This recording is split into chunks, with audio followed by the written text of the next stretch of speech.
Singapore की coroner अदालत में मशहूर गायक जुबिन गर्ग की मौत को लेकर हुए खुलासों ने पूरे देश को स्तब्ध कर दिया है। असमिया संगीत के गौरव और बॉलीवुड में या अली जैसे सुपरहिट गाने देने वाले जुबिन गर्ग की मौत 19 सितंबर 2025 को सिंगापुर के लाजरस द्वीप के पास एक यॉट पार्टी के दौरान हुई थी।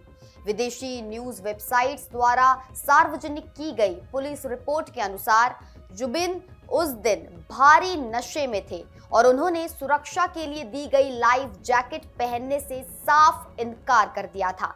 सिंगापुर पुलिस ने 35 गवाहों के बयानों के आधार पर ये रिपोर्ट तैयार की है, जिसमें गवाहों ने पल पल की जानकारी देते हुए बताया कि जुबिन ने उस दिन कितनी शराब पी थी और वे उसी हालत में समुद्र में डाइविंग करने पहुंच गए थे।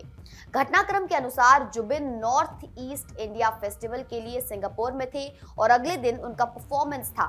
वे अपने 20 दोस्तों के साथ एक यॉट पार्टी पर सवार थे और पहले उन्होंने लाइफ जैकेट के साथ कयाकिंग की, लेकिन दोबारा पानी में उतरते समय उन्होंने सुरक्षा उपकरणों को ठुकरा दिया और अकेले ही तैरने लगे। तैरते समय अचानक से वे सुस्त पड़ गए और पानी में औंधे मुंह तैरते पाए गए। अस्पताल ले जाने पर उन्हें मृत घोषित कर दिया गया। टॉक्सिकोलॉजी रिपोर्ट में के मुताबिक उनके खून में अल्कोहल का स्तर 333 मिलीग्राम था, जो सिंगापुर की कानूनी सीमा से 4 गुना ज्यादा था। इस अत्यधिक नशे ने उनके शरीर के संतुलन और रिफ्लेक्सेस को पूरी तरह खत्म कर दिया था। हालांकि सिंगापुर पुलिस ने शुरुआती तौर पर इसे एक दुर्घटना माना था, लेकिन भारत में इस मामले ने राजनीतिक और कानूनी मोड़ ले लिया है। असम के मुख्यमंत्री हिमंत बिस्वा शर्मा ने 25 नवंबर को विधानसभा में एक बेहद गंभीर बयान देते हुए कहा कि जुबिन गर्ग की मौत कोई हादसा नहीं, बल्कि एक सोची समझी हत्या थी। मुख्यमंत्री ने संकल्प जताया कि वे दोषियों को सजा दिलाकर रहेंगे।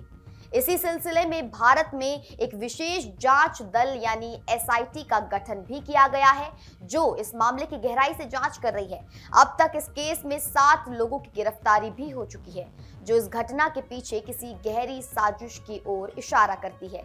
सिंगापुर की कोर्ट में पेश रिपोर्ट भले ही नशे और लापरवाही को मौत का कारण बता रही हो, लेकिन भारत में चल रही जांच और गिरफ्तारियों ने इस मामले को और भी पेचीदा बना दिया है।